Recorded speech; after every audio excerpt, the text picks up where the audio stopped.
একজন পিতা তার মেয়েকে আইফোন উপহার দিল।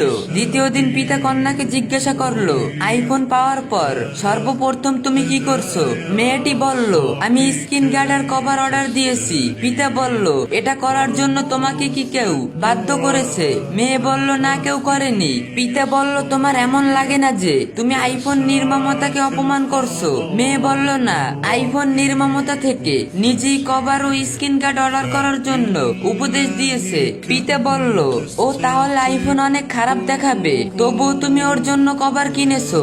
মেয়ে বলল, না, বরং খারাপ না হওয়ার জন্য কভার অর্ডার দিয়েছি। পিতা বলল, কভার লাগানোর পর কি ওর সৌন্দর্য কমে যাবে না? মেয়ে বলল, না, কভার লাগানোর পর আরো সুন্দর দেখাবে। পিতা মেয়ের দিকে তাকিয়ে বলল, মা, আইফোনের থেকেও তোমার শরীর দামি। এই ঘরে আমাদের সম্মান তুমি। তোমার শরীরকে কাপড়ের কভার করলে তোমার সৌন্দর্য আরো বেড়ে যাবে। মেয়ের কাছে এই প্রশ্নের কোনো উত্তর ছিল না, শুধু চোখ থেকে নির্মম অশ্রু বেরিয়ে যাওয়া ছাড়া। নারীদের দেহ আড়াল করলে সৌন্দর্য কমে না, বরং প্রদর্শন করলে কমে।